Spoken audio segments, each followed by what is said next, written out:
Imitate their faith. Enoch. He had pleased God well. Enoch had lived a long time. It might be hard for us to imagine, but that man's life stretched back for some 365 years, more than 4 very long lifespans by today's standards. But he was not truly old, not in the world of his time.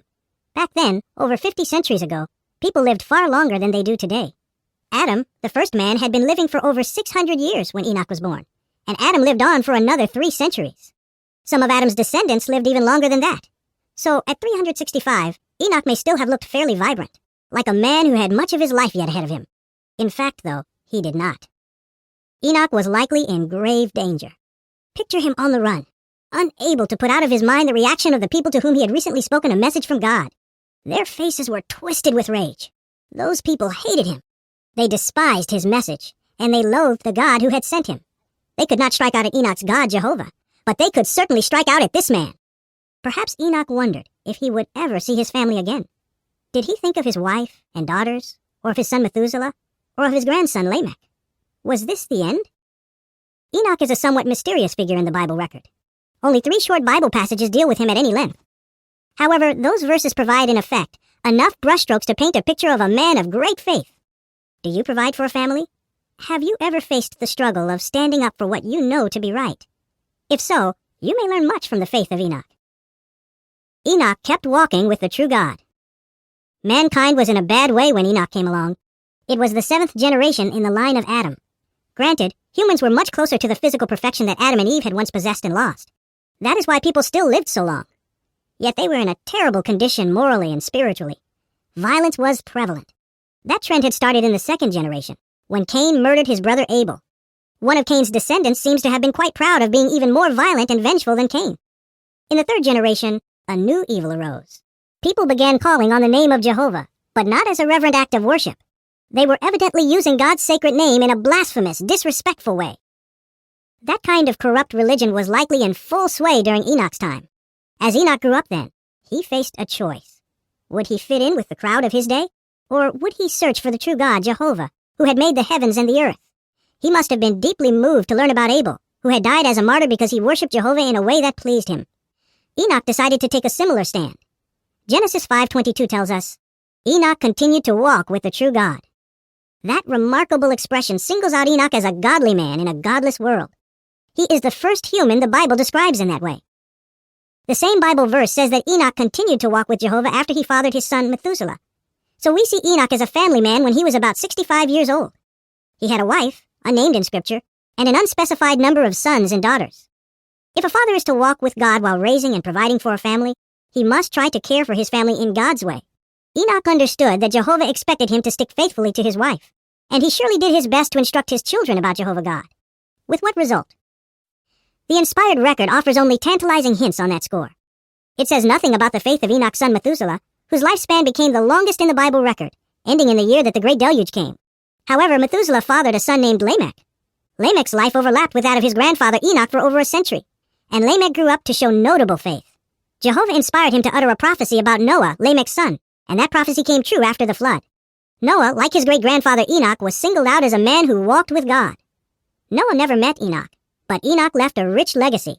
Noah could have learned of that legacy from his own father Lamech, or from his grandfather Methuselah, or perhaps even from Jared, Enoch's father, who died when Noah was 366 years old. Think of the contrast between Enoch and Adam. Adam, though perfect, sinned against Jehovah and left his descendants a legacy of rebellion and misery. Enoch, though imperfect, walked with God, and left his descendants a legacy of faith. Adam died when Enoch was 308 years old. Did Adam's family mourn that profoundly selfish forefather? We do not know. In any case, Enoch kept walking with the true God. Genesis 5:24. If you are providing for a family, consider what you can learn from the faith of Enoch. Vital though it is to provide for your family physically, there is no need more important than the spiritual kind. You fill that need not only by what you say, but what you do. If you choose to walk with God as Enoch did, letting God's inspired standards guide you in life, you too will give your family a rich legacy, a priceless example for them to imitate. Enoch prophesied about them. Enoch may have felt lonely as a man of faith in such a faithless world. But did his God, Jehovah, take notice of him? He did. The day came when Jehovah communicated with this faithful servant of his. God gave Enoch a message to deliver to the people of his day. He thus made Enoch a prophet, the first one whose message is revealed in the Bible. We know of this because Jude, a half-brother of Jesus, was inspired to write down Enoch's prophetic words many centuries later. The footnote reads, some Bible scholars assert that Jude quoted an apocryphal work called the Book of Enoch, but that book is a fanciful work of uncertain origin, falsely attributed to Enoch. It contains an accurate mention of Enoch's prophecy, but that may have been drawn from an ancient source now lost to us, whether a written document or an oral tradition. Jude may have used the same ancient source, or he may have learned about Enoch from Jesus, who witnessed Enoch's life course from heaven. End of footnote. What was Enoch's prophecy? It went as follows. Look, Jehovah came with his holy myriads to execute judgment against all, and to convict all the ungodly concerning all their ungodly deeds that they did in an ungodly way, and concerning all the shocking things that ungodly sinners spoke against him. Jude 14 and 15. Now, the first thing you may notice is that Enoch spoke in the past tense, as if God had already done what the prophecy describes. That is a pattern that many prophecies thereafter followed. The idea is this. The prophet is speaking of something that is so certain to occur that it may be described as if it has already happened. What was it like for Enoch to deliver that pronouncement, perhaps by preaching it to all who would hear? Notice how forceful the warning was. 4 times it used the word ungodly to denounce the people, their deeds, and the way they carried out those deeds. The prophecy thus warned all humans that the world they had built up since the expulsion from Eden was corrupt through and through. That world would face a cataclysmic end, when Jehovah would come with his holy myriads, legions of mighty angels in battle array, to bring destruction. Enoch fearlessly shared that divine warning, and he did it alone. Perhaps young Lamech watched, in awe of his grandfather's courage. If so, we can well understand why. Enoch's faith may move us to ask ourselves whether we see the world in which we live as God sees it. The judgment that Enoch bravely proclaimed still stands. It applies to today's world, just as it did to the world of Enoch's day. In harmony with Enoch's warning, Jehovah brought the great deluge against that ungodly world in Noah's day, but that destruction set the pattern for a greater destruction yet to come. Today, as then, God stands poised with his holy myriads to bring a righteous judgment against an ungodly world. Each of us needs to take Enoch's warning to heart and share it with others. Our family and friends might stand apart from us. We may feel alone at times. But Jehovah never abandoned Enoch. Neither will he abandon his faithful servants today. Transferred so as not to see death. How did the end come for Enoch? In a way, his death is even more mysterious and intriguing than his life. The Genesis account simply says, Enoch kept walking with the true God. Then he was no more, for God took him. Genesis 5:24. In what way did God take Enoch? The Apostle Paul later explained, by faith, Enoch was transferred so as not to see death, and he was nowhere to be found because God had transferred him. For before he was transferred, he received the witness that he had pleased God well.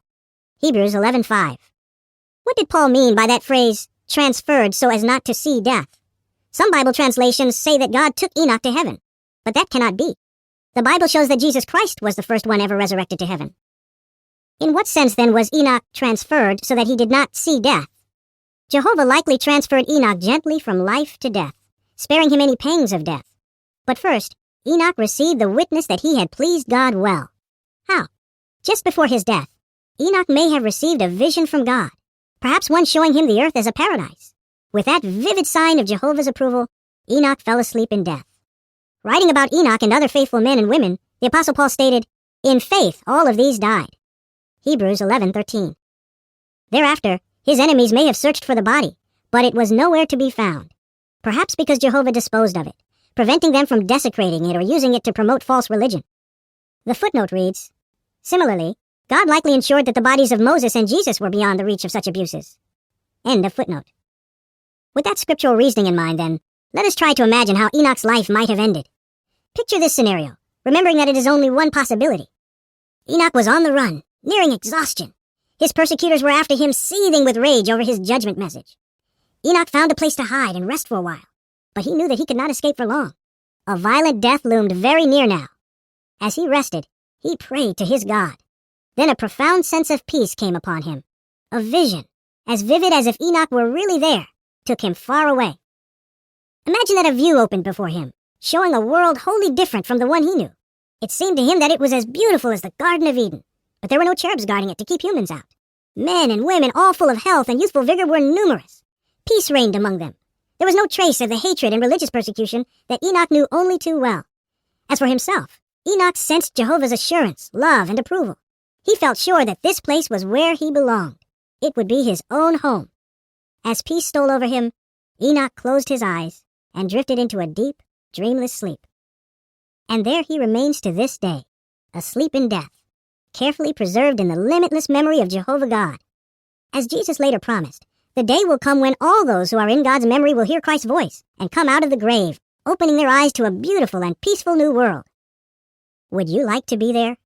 Imagine the thrill of meeting Enoch. Think of the fascinating things we could learn from him. He could tell us if our imaginary scenario about his final moments was close to the truth. But there is something we urgently need to learn from him right now. After discussing Enoch, Paul went on to say, "Without faith, it is impossible to please God well." Hebrews 11:6. What a powerful reason for each of us to imitate the courageous faith of Enoch. End of article.